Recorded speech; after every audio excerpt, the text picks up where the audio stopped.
بسم الله الرحمن الرحيم. deegaanka walaal wasiirada khubarada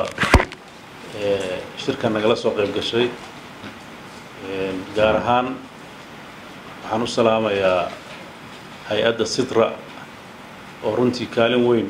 ka qaadatay dhinaca howlfududeynta shirkan sidoo kale si gaar waxaan iyagana uga dhex saarayaa wasiirada wasaaradda qorsheynta oo runtii waqti badan iyaduna gelisay hawshan sida u fullahayd marka ugu horeysa dhamaantiin waad mahadsantihiin qof walba ka qaybgalkii quruxda badnaa ee muddada 3 maalmood socday oo ugu muhiimsanayd in la joogteeyo in hawlihii halka socday si looga wada qayb qaato qof walba kaalintiisa uu si firfircoon uga qayb qaatay runtii waxay noo tahay guul in maalmihii aan ku talagalnay ay ku dhamaadaan waxaan ilaahay ka sukow guushaas aan gaarnay uga mahad celinayaa iyagana ciidamada qalabka sida ee Puntland oo runtii muddadan halka joognay ammaanka si habsame loo sugayay oo si deganaan ku jirto oo maaragtay intan oo ah golihii ama hay'adii u sareysay ee fulinta ee Puntland oo sida lagu bartay inta badan madaxtooyada oo ku kulmi jirtay iyagoo wada dhan inay 3 maalmood wasaaradaha kamid ah ay halka joogeen aad baan iyaga ugu mahad celinayaa waan ku faraxsanahay runtii shirkan agaasinkiisii socodsiintiisii iyo natiijadii ka dhalatay intaba inay ahaayeen kuwo runtii taariikhda ay xasi doonto waxa runtii nalaga sugayaa intii hore ka weyn waad ogtihiin bulshada reer Puntland muddadii hore danaynta siyaasadda iyo la xisaabtanka dawladda iyo waxa ay ka fishaan dawladdu uu ku hooseyn jiray marka hadda la fiiriyo sida ay wax yihiin adduunku wuu isbedelayaa generation cusub baa 20 sano soo kacay oo wax bartay waxa soo kacay adduunkii waa isku furmay sida loo eegayo dawladda iyo waxa laga sugayo way ka duwan tahay sidii hore mar hadday sidaa tahay xukuumaddan waxay goosatay sidii hore si ka duwan inay hadda u shaqeyso sidii hore si ka duwan inay u shaqeyso waxay ka bilowday intaysan shaqada bilaabin in ay hoos u eegto qorshihii ay ku shaqeyn lahayd dabcan sida la sheegay waxa saldhig u ahaa aragtidii siyaasadeed ama qorshihii siyaasadeed ee baarlamaanka aan ka jeediyay ama aan tartanka ku soo galay oo aan u arkayay meelaha u baahan in hore loo sii wado iyo fikir ka duwan fikirka hore oo lagu shaqeyn jiray طبعا waxa aan sheegayno waa wixii 20 sano iyo ka horba laga shaqeyn jiray amni waa laga shaqeyn jiray dhaqaale laga shaqeyn jiray arrimo bulshada laga shaqeyn jiray tii hore kama duwana laakiin waxaan rabnaa inaan waxyaabaha hortabinta leh iyo waxyaabaha aan u aragno inay dhiman yihiin iyo waxyaabaha aan u aragno inay tayadoodu liidato inaan aragti kalena ka yeelno waqtina gelino waxaan ku faraxsanahay sida wasaaraduhu ay uga qayb qaateen inay qorshahooda soo degsadaan dabcan aragti siyaasadeed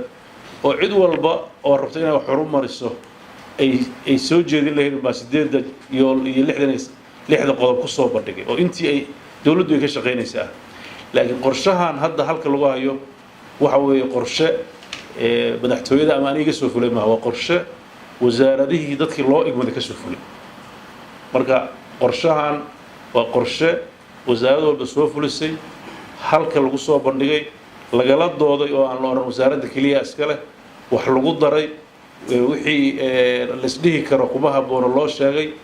marka la isku dubarido qorshahaasna golaha wasiirada dib loo keeni doono baarlamaankana iyo dib ula wadaagi doono qorshaha aan rabno inaan ku shaqeyno si loo helo halbeeg lagula xisaabtamo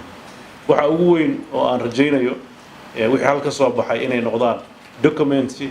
lagu qiimeyn doono hadhow xukuumadda guud ahaan iyo gaar wasaarad walba wixii ay soo qoratay wasaaraduna wasiirku intuu meel iska gala wax ma qoran wuxuu la tashaday khubaradii uu ugu yimid iyo dadkii meesha ugu tagay wixii yaalay wax ku dul dhisay waxa uu isleeyahay waa qaban kartaa uu soo bandhigay marka waxay la tahay waa hab sida goluhu uu yahay oo ah hawl wadareed ma aha aragti ama qorshe anigu aan soo jeediyay sida dhabta ah waa qorshe haddaan haddii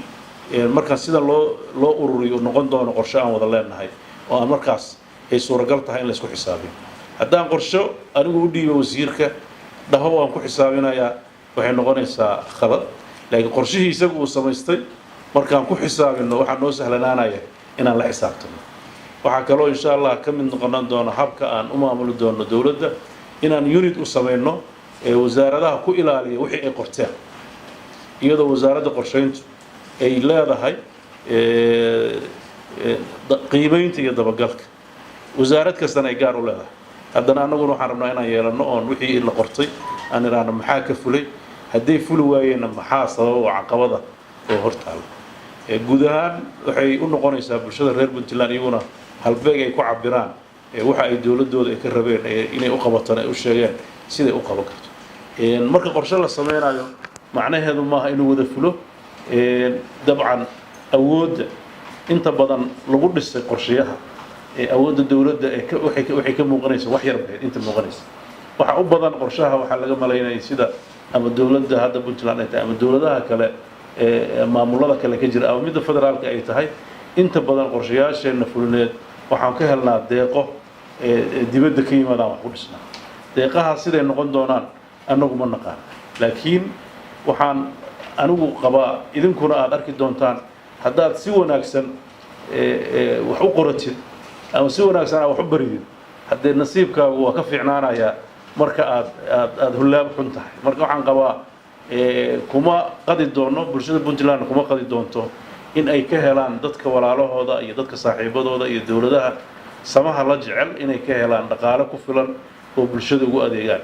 marka ay saas tahay waxaa la rabaa sanadaha soo socda inaan ka gaashaanano in dakhliga aan dadkeena ugu adeegaynin uusan noqon dakhli mar walba deeq noogu imaan doona qorshayaasha waxaa ku jiray ama qodobkii ugu dambeeyo laga hadlayo wuxuu ahaa sidii loo kobcin lahaa dakhliga iyo dhaqaalaha marka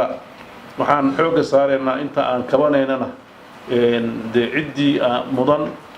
inaan u qaysan doonaa laakiin dhulkeenu waa dhul qani ah waa dhul khayraad badan waa dhul dadkiisu ay runtii marka loo fiiriyo hantida ay haystaan iyo dadka marka loo fiiriyo dadka uu ka yaryahay sidaasaad ogtihiinoo deegaanada soomaaliyeed iyo dowladaha dariska ah iyo dalal kaleetaba baa dalkaa usoo shaqo taga laakiin nasiib darro dadkiisii baa shaqo la-aan badan haysaa marka waan dareemaynaa meesha ay wax iska qabsan la'yihiin meel loo soo shaqo tago oo haddana shaqo laga la'yahay marka siyaasadda dowladda meesha la rabo inay xoogga saarto waxa weeye jiilka iyo dadka sidii loo wacyigelin lahaa sidii loo tababari lahaa sidii shaqada loogu dhiirigelin lahaa ee wax soo saarka oo runtii mararka qaarkood ka hor imaanaysa dhaqankeena miyiga ee dadku aysan baahoon jirin dhaqankii miyiga ee dadku uusan baahoon jiray oo xoolaha la wada lahaa oo nin walba dheragsanaa waa laga yimid magaalooyin baa la yimid intii miyiga joogtana magaaladii bay kasoo dabagashay intii ku hartana wixii laga sheekeynayay dhartii baa laga jaray runtii tusaalaha ugu fiicnaa maxamed xasan barraa bixiyey xayawaankiina la joogay waa qaarna waa qaxeen qaarna waa dabargo-een gaajay ka carare kuwa ku xiga waa annaga waa tusaale fiican maxaa yeelay wixii aan manaafacadsanayn hadday meesha ka baxaan waxa ku xiga waa annaga weliba xooluhu waa lafdhabarta dhaqaaleheena maxaa yeelay intaan cunno maahane exportigeenan isagaa biis u ah waan ku faraxsanahay sida ka muuqanaysa warbixinaha in ujeensashada loo jeensanayo beeraha iyo kalluumaysigu ay soo badanayaan deegaanka weliba waxaan aad ula yaabanahay inay soo badanayaan ka faa'iidaysada beeruhu ka badan yihiin waxaa mar le aan nin waraysanayay tusaale loo soo qaatay bandarsiyaad aan u malaynayo inuu saalax iyo nagala joogaan boosaaso u dhow maraan xogteeda dadka jooga waraysanayo waxay ku tiirsan yihiin mar nin lagu dilo yahay dadku tag u dhawa beeraley u badan yihiin hadda badiyana waxay u jirtaa wax maaragtay mitro ka yar laakiin dadku beerahay beertaan maxaa saas yeelaya man powerka sahlan ee noo yimaada waa dadkan ama koonfurta soomaaliya ka yimaada ama ethoobiya ka yimaada oo qodotada ah haddii bangaladesh iyo nimanka maxaa leedaha philippine noo yimaada waa laga yaabaa in kalluunkuna haddana kaco sida hadda yemantu iyo iiraantu noogu soo badanayso marka dadka meesha jooga skillskooda ama xirfadeenna baa waxay tahay xoolo dhaqato ama badda ha ku taalla ama yaynu ku oolin marka kolley waxaan u baahan nahay shaqo sahlan maaha waxa ah in bulsho dhaqankeeda la bedelo ama dhaqan dhaqaalaheeda la bedelo oo sector ay sector loo kala loo raro waxay la tahay dadkii khibrada ku ahaa oo dhinacaas laga rabay oo tacliinta inay u qorsheeyaan waxa la soo saaray jiilka la soo saaray soo noqon doona idan way sugaysaa waan rajaynayaa inay qorshayaashan ay noqon doonaan qorshayaal ful haddii Ilaahay idin ka dhigo haddii waqti la geliyo waxaan rajaynayaa inay wax badan fuli doonaan waxaan si gaar u dardaarmayaa qorshaha ugu muhiimsan oo dadku nagu sugaayo oo indicator-ka ugu muhiimsan waa labo aniga markaan soo koobo waa amniga